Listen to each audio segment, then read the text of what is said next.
The Minnesota Vikings finally got in the win column, even though like a whole bunch of stuff went wrong. Let's break it down on the Locked On Vikings podcast. You like that on 3, 1, 2, 3, you like it! You are Locked On Vikings, your daily Minnesota Vikings podcast, part of the Locked On Podcast Network, your team every day. Hello, everybody. Welcome to the Locked On Vikings podcast, where we try to learn something new every day. I am your host, Luke Braun. This show is part of the Locked On Podcast Network, your team every single day. Thank you so much to those of you who listen to this show every single day. I appreciate you all greatly. You can find this show wherever you find all of your favorite shows, whether it is any podcast listening app, including the SiriusXM app, as well as YouTube and Amazon Fire and Roku if you download the Locked On Minnesota Sports app on those. Today's episode is brought to you by LinkedIn. LinkedIn Jobs helps you find the qualified candidates you want to talk to faster. Post your job for free at linkedin.com/LockedOnNFL. That's linkedin.com/LockedOnNFL to post your job for free. Terms and conditions apply. Today on the show, of course, we're recapping the Vikings' 21-13 victory over the Carolina Panthers. Felt like it went down to the wire, but it was another one of those games where, like, when you win by 8 and you have the ball with a minute to go, it's never as close as it looks. Like, if you can go to numberfire.com, I think that's one of the places that you can get, like, all of the game-by-game win probability charts for free, or you can find them if you follow the right Twitter accounts. You'll kind of see that throughout that entire final sequence. And if you missed the game, the Vikings were up 21-13, Bryce Young driving at the end of the game, and they actually got a goal to go situation. The game ended, or the last play was 4th and goal that the Panthers had the ball, and then the Vikings were able to eat up the rest of the clock. That felt like a really dicey situation. It kind of felt like, oh man, the game all comes down to this. But I kind of always feel like I have to mention this. Like, if you look at the win probability, they've got like 80% chance to win at that point. Like, it's super lopsided at that point. We are not in this 50-50, anything can happen kind of situation. It only feels like it is because we're hurt as Vikings fans, which is fair. But it's something to be aware of, that the Panthers, let's say that they didn't fall apart and give up 2 sacks on their final possession, which is what happened. Harrison Smith gets a sack, and then I think actually Harrison Smith gets both of the sacks. 2 of his 3 happened in that last series. If that doesn't happen, let's say they score the touchdown, they still would have needed the 2-point conversion, and they would have needed to stop the Vikings with a minute and 2 timeouts needing just a field goal to take the lead back. And then that only gets them to overtime. So that's all the stuff that they would have had to win just to get back to a 50-50 shot, if you consider overtime a 50-50 shot. Those factors are going to make it so that, like, a lot of the analytics models are a lot less freaky about, oh my God, it's 1st and goal on the 9. Because it's still like, there's a lot of stuff that has to go right for the Panthers. So that all that said, and the Vikings like outgained the Panthers and better EPA and all that stuff, and truly beat the Panthers in every measurable way, it still doesn't feel like it, does it? Doesn't it feel like the Vikings kind of had this sloppy game and got away with one? I think there's a lot of things that go into it, but before I move off of that final sequence, I do want to say from a clock management perspective, there was a crucial timeout that the Panthers had to take because they didn't have all their ducks in a row for one of the plays down near the goal line. They had to blow a timeout there because of the crowd noise. And after last week, when there was all this hubbub about if the Vikings fans were too loud when the Vikings were trying to get that last play in and they should, the fans caused the issue or whatever. I don't think anybody on the actual team said that. I think just only some like shock jocks did. But for all of that, it's pretty sweet to see road fans go have that kind of impact. So good work, everybody. Go team. Beyond that, though, it does kind of feel worse than it is. And that's because there were all these crazy swingy problems, a huge pick 6 and the offense just sort of being futile a lot of the time, a lot of 3 and outs on offense, a lot of times where the Panthers offense would make a mistake and it didn't really feel like the Vikings defense like earned that negative play or whatever. So we'll go through a lot of those things. But I think like the mixed feeling on this game, I totally get it. And I guess let's start with the absolute monster class that the defense put on. So the Vikings defense gives up, the Vikings as a team give up 13 points, right? 7 of those come on a pick six. That's not the defense. 2 field goals. That is all the defense gives up in the entire game. Now, part of that is that there's only 10 possessions in this game for each team. And that's a low amount. 12 is typical. So there's fewer possessions, fewer chances to score. That said, only 2 is still pretty incredible, even considering that. One of those as well was a career-long Eddie Pinheiro field goal, a career-long field goal against the Vikings. What else is new? That came at the end of the half after another turnover. So 10 points off turnovers, 13 total. That feels like if you're making the Panthers drive down the field, they could not do it. And that's Brian Flores' unit being fully dominant. And the more advanced stats, EPA and all that stuff, absolutely corroborate this. It was a dominant effort. And how they did that, I think, came down to a bunch of things. For one, the Flores blitzes just got to the Panthers. Remember, I said kind of all year that this is a defense that asks a question, can you handle this blitz? Here is the problem I present to you. And if you can solve it, congratulations, you get to move the ball. And if you can't, you die. Carolina did not have the answer to that question, and they died. That's just the philosophy doing what it is meant to do on the whiteboard. And there's so many examples of that, including probably the biggest thing was a scoop and score by DJ Wonnum on a blitz from an unblocked Harrison Smith, who gets a strip sack and the ball squirts out. DJ Wonnum's the closest to it, and he can easily scoop and scamper that thing in for what would ultimately be the go-ahead touchdown. And the Panthers wouldn't score again after that. It was already 13-7 at that point, and the Vikings go up 14-13, and that would have been it. And you can remove that scoop and score on Arif Hassan's Substack, which is good. I begrudgingly admit that it's fantastic. He did the calculation. If you take away that turnover, the Panthers still had negative EPA per play on the day. That is a win for the defense. So part of it was just the blitzes getting home. Part of it was some really good performances by guys like Cam Bynum, who's still cooking. I've already mentioned separately all 3 Harrison Smith sacks, but 3 Harrison Smith sacks, and he sets this insane stat line. It's like 14 tackles, 3 sacks, and a forced fumble. And I think I saw somewhere that nobody's ever done that. That's a stat line that nobody's ever done, like all of those things that much.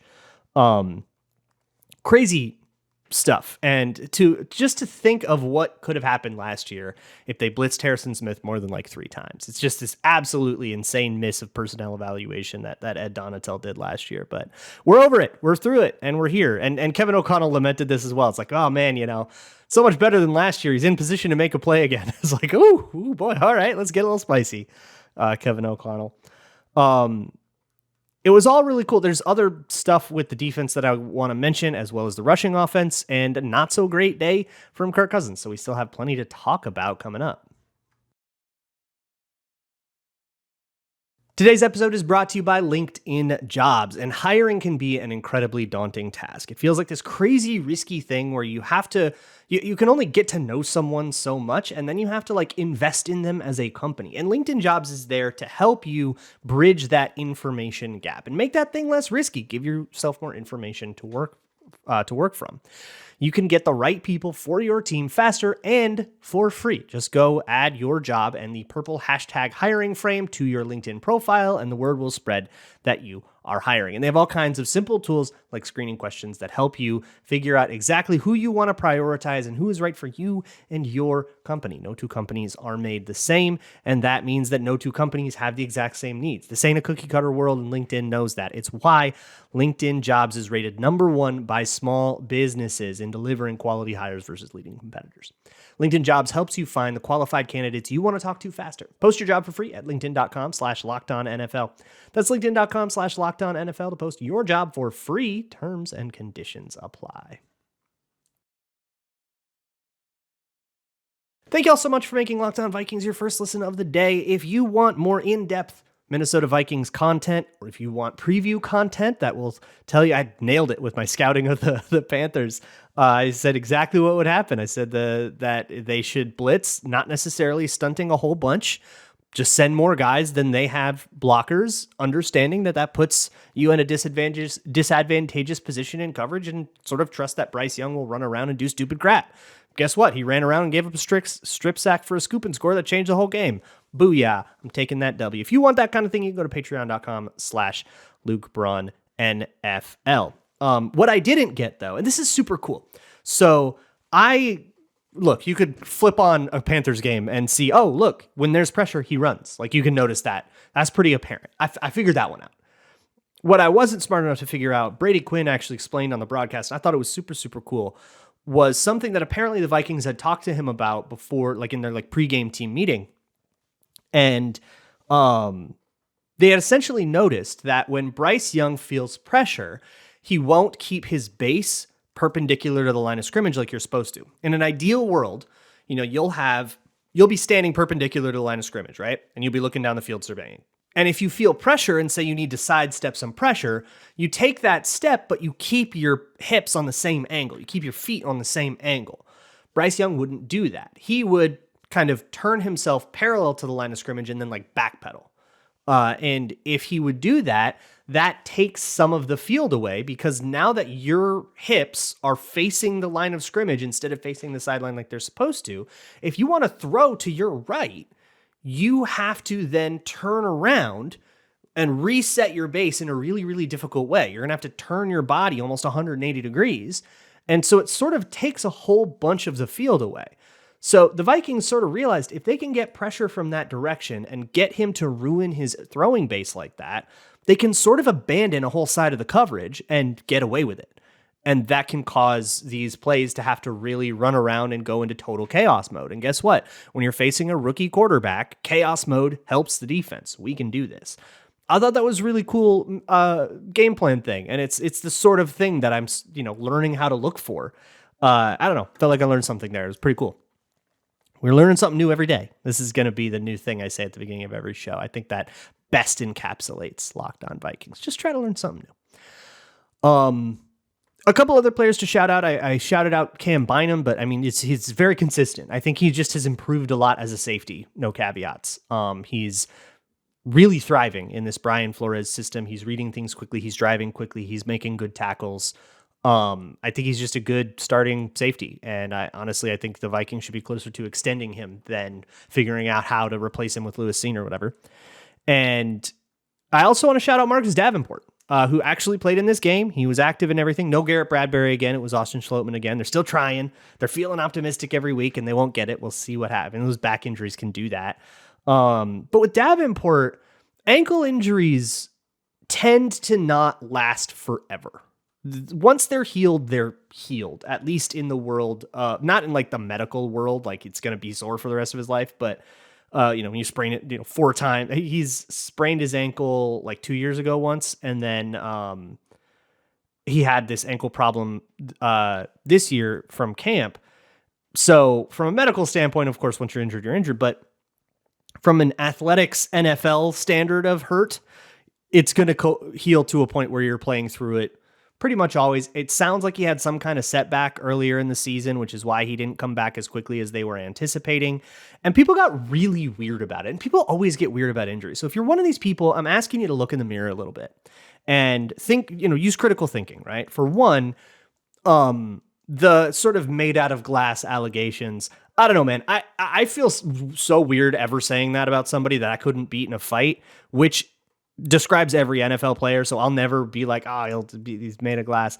I'll talk about injury risk in terms of the real risk that I think exists based on kind of what I know about injuries, which is basically what I can Google. I'm no expert. But Andrew Booth, okay, he presents an injury risk, but to call him not tough, or some people were saying he didn't Davenport doesn't want to play, or he's fleecing the Vikings and stealing a contract. That's a bridge too far. And honestly, I think if you were the kind of person that was thinking that, you should reevaluate where you get your information and why you were thinking that way. Because ultimately it was an ankle injury that kept him out 3 games and now he's back. That's a really normal thing that happens to NFL players all the time, no matter who they are.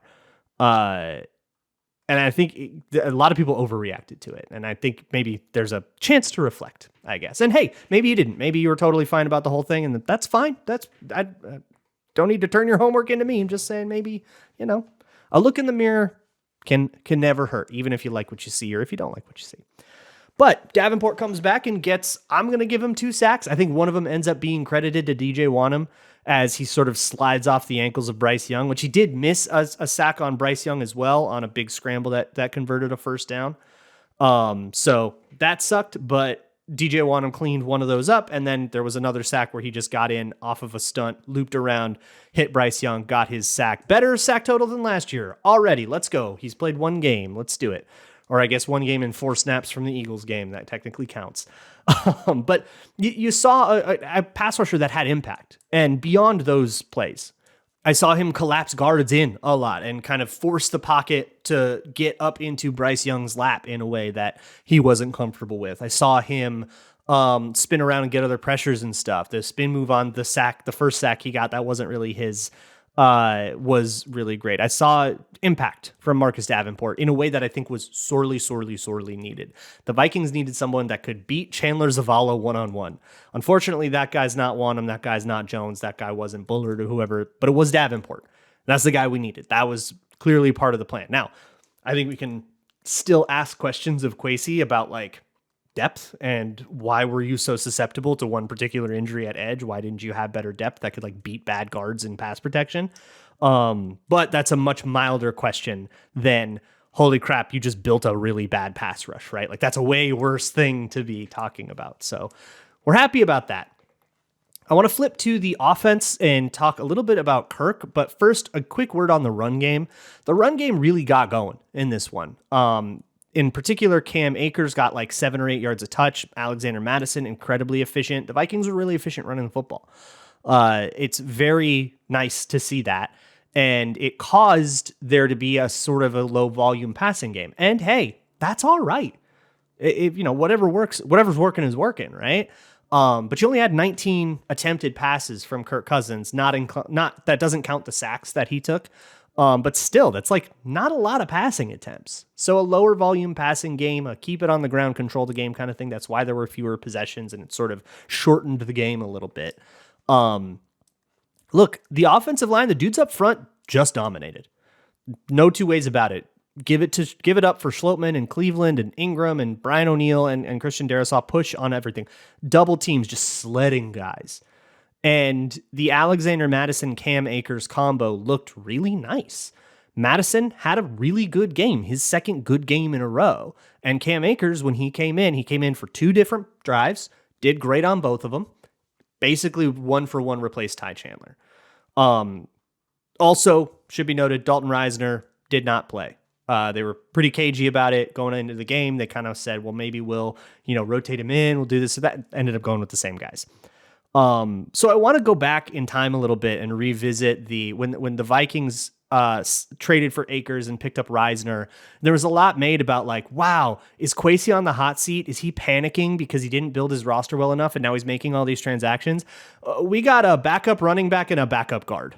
I think that was just some depth, y'all. I don't think that was like a major flaw in roster construction, at least not the way the Vikings see it. Maybe you think that there was a significant flaw in roster construction and that Risner should still start over Ingram, and the fact that they're not is its own mistake.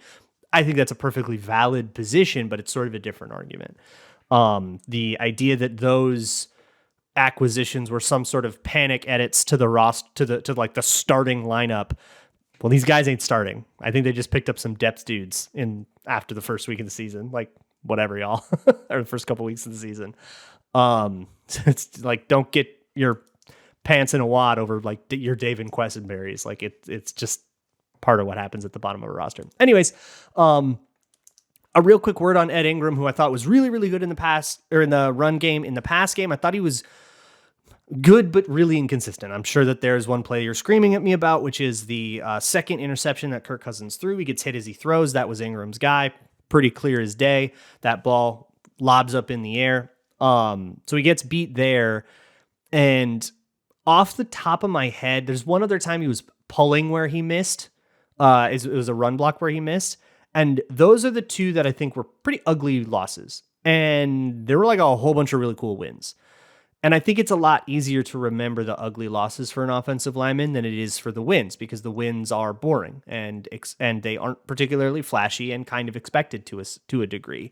So I don't know. For me, if there's 30 good reps and 2 bad ones, I need to make sure that I'm calibrating myself to like take that in properly. And how many, bad ones do we accept from an offensive lineman versus how many bad ones do we expect from, say, Dalton Risner, who, based on the work that I did, and you can watch the Patreon video. You don't even need to sub. It's a free Patreon video. Risner would have 3 or 4 like that a game. So if we're having 2 from Ingram and 3 or 4 from all the Broncos games or at least the Broncos games I watched of Risner, then it feels like we're making the right choice here. But that's just me. I also want to get into the Kirk Cousins stuff here, which is going to be a little bit tougher to talk about because obviously it wasn't a great one from Kirk Cousins, and that always gets a little controversial. So let's all take a deep breath and we'll get through this together. You know what they say, good teams win, great teams cover, and if you bet on the Vikings at FanDuel, America's #1 sportsbook, you would have won because the Vikings won by 8, and they were only favored, I think, by 5 when it closed at FanDuel.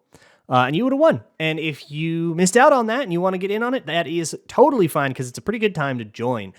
New customers will get $200 in bonus bets guaranteed when you place any $5 bet. For example, I believe that the Chiefs opened as 5.5-point favorites against the Vikings. So if you want an emotional hedge for if we get blown out and you want to go place a little bit on the Chiefs, so at least you win some money if you have to watch a tough game, go do it. Put $5 on it. You get $200 back in bonus bets, even if you don't win. So it is super worth your time. It's $200 in bonus bets, win or lose. You can get spreads, player props, over-unders, and more on an easy-to-use app that is safe and secure, and you get paid out instantly when you win. Go to FanDuel.com/lockedon to claim that. That is FanDuel.com/lockedon to get $200 in bonus bets guaranteed when you place any $5 bet. FanDuel, official partner of the NFL. So let's get into the Kirk Cousins thing this time. Here's what I'll say. I think any game is going to have ups and downs, right? You're never going to have a game where the guy doesn't make any good plays. And you're never going to have a game where a guy doesn't make any bad plays. I don't think even like Mahomes, right? Go look at Mahomes against the Jets, right? He had a rough day for his standards. Rough day for anybody's standards against the Jets. But even on a good Mahomes day, there's still a play or two that he's going to say he wanted back, right?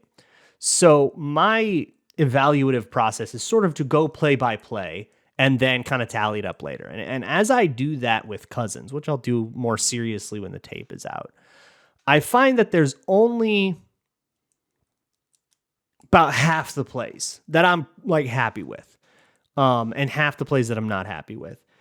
Again, a lot of that needs to be rechecked on the tape, and that can swing massively. So grain of salt, but let me at least go over some of the ones that I can see very well. And I should probably start with the bad thing, the pick 6, the snag rep. So picture this. It's 3rd and goal. You're right on the goal line, and you call snag. Now, snag's a really good goal line concept that everybody has and everybody calls. Somebody was trying to tell me that it was like a bad play call because it forced a hard throw, and it's like, well, this is the NFL, for one. We're paying that guy a lot of money to make those hard throws, but also everybody calls snag on the goal line. Snag is a concept where you will have one person on a flat route, so run kind of right at the pylon, one person at a corner, so you're trying to get a high-low, and then there is the snag, the titular route, is like a little curl right on the goal line further to the inside. So you have a horizontal stretch between the flat and the curl, and you have a vertical stretch between the flat and the corner, if that makes sense, right? And the progression usually is that you will alert the corner route. Basically, if you don't see someone deep, you throw that corner route immediately. That thing's going to be there, and for the defense to defend it, they have to start bailing immediately off the snap. So you can kind of tell right off the snap if that thing's going to be open or not. Wasn't open in this case, so we move off it. And then you just play that horizontal stretch. You usually have a defender in between the flat and the curl route. Whichever one he commits to, you throw to the other guy. So Cousins throws the flat, but the flat comes out late. His words, not mine. And it gets jumped and housed for a 99-yard pick 6, feeling like a backbreaker of a play. By far the most impactful thing the Panthers had all day. And it was a bad play by the quarterback, an absolutely earned good play by the Carolina Panthers. I believe it deserved to be that impactful. And Cousins brought up after the game, two different reasons for this, or two different, I guess, things that he could improve himself on next time. I guess maybe that's a way to put it. One, throw it faster. And I think that that's totally fair. Either get more zip on it, which that one didn't quite come out as lasery as it usually does on those like sort of those out balls to the field side, to the longer side of the field. Didn't come out like that, so maybe it hung a little bit too much on him. And also, he just wasn't quite fast enough to get the ball out of his hands. There was a little bit of an extra beat, a little extra toe bounce, and then the ball pat, and there was just a little bit too much time. If he could do that faster, he would have hit it, and that defender wouldn't have had a chance at it. Or once you recognize I'm too late to throw this is a pick six if I throw this, pull it back down and go try to hit the spot, right? Go try to hit the snag, the curl route, which would have been TJ Hawkinson, which he also kind of said, hey, maybe if I hang on to that one and that defender goes with the flat, maybe I can get him to declare it and go so far away from it that I can then throw the hitch behind him. I'm not as sympathetic to that one. I don't know if that necessarily is the solve, because that particular guy only came off the ball once the ball was thrown, and it just hung up for so long that he was able to get off of it. He was also was physically engaged with TJ Hawkinson, who was running the spot route. And that should have slowed him up a little bit more than it did, and good play by the DB to kind of get off of it and go. Either way, either throw it earlier or wait till later and throw something else. Either way, bad play by Kirk Cousins, right? And it's the most impactful thing that happened to the offense was a bad play by Kirk Cousins. The other interception was very much more Ed Ingram's fault. But I think is something to be said about mobility in the Vikings, who have a quarterback who does not scramble. He doesn't work the pocket nearly often enough. And when he does, it's super, super awesome. And we all pointed out, because he doesn't do it a lot of the time. And there were a lot of opportunities in this game, I thought, to work the pocket in ways that we've seen him do, but just not consistently. And in ways that you'll see younger quarterbacks do all the time, the Joe Burrows and the Josh Allens, and yes, the Mahomeses and the Hurtses and all those other guys. You'll see them do that kind of stuff really consistently. It's something that, if I recall, I thought Will Levis was even really good at coming out, and I didn't like him as a prospect, but at least I liked that trait. So it's something that, being able to take there's a 3rd and 5 blitz from Jeremy Chin that ends up in a sack. Free rusher, dude's in his face immediately, right? There's no world where you can expect him to get a ball out of his hands that quickly. He was top of his drop, guy hit him, bang, bang. But I do think it's reasonable to expect him to try to at least sidestep that a little bit more and to show a little bit of elusiveness. A lot of quarterbacks can get out of that situation by using their legs. Cousins just crumples. And that's always been who he is, right? That is not his skill set. And what you're buying into is a different kind of quarterback that has different strengths. And I fully understand that. But this is one of those games where not having mobility in the pocket really, really cost you. And did it cost you more than you get from having a quarterback like Kirk that is usually pretty accurate, but has had a lot of misses this year? And that accuracy is weird. And I don't know if his arm's dying on him and he's got to recalibrate, or if he's just off or something. I don't know why. But we've had some accuracy issues this year, so we're not even really getting what we paid for. The other thing I want to kind of look into, and this has got to be an all-22 thing, there were, again, a lot of plays where he just held on to the ball forever, where just really long pockets. And sometimes the line held up and sometimes it didn't, but it was just really slow. And sometimes that's routes developing slowly and, you're 7-step dropping and that's part of the play call. And sometimes it's reasonable to see. And sometimes he just looks at something that he should throw, comes off it and takes a sack. It's the way that Kirk Cousins goes sometimes. I don't know which one we're seeing in this game. Got to go look at what was actually happening down the field. You don't get to see that on TV. So we'll circle back, but it's something to kind of put a pin in and keep in mind. But really, no matter how you slice it, not a great game for Kirk Cousins, for a guy who kind of needs to have the season of his life to get that contract the way that he's the way that a lot of people think that the Vikings should. This is not that game. You still need more to get that extension, and that's kind of what we're watching, is him falling behind that pace and us getting closer and closer to the next chapter of quarterback for the Minnesota Vikings. If you want to yell at me about that take or ask me any other questions, you can do so at Luke Braun NFL or at Locked On Vikings, and I'll answer your questions on Twitter Tuesday, tomorrow. You can also send me questions at lockedonvikingspodcast@gmail.com, or there's a Google form in the show notes that you can fill out or leave a YouTube comment, and I'll probably answer it there. I'll see y'all tomorrow for that, and as always, Skull.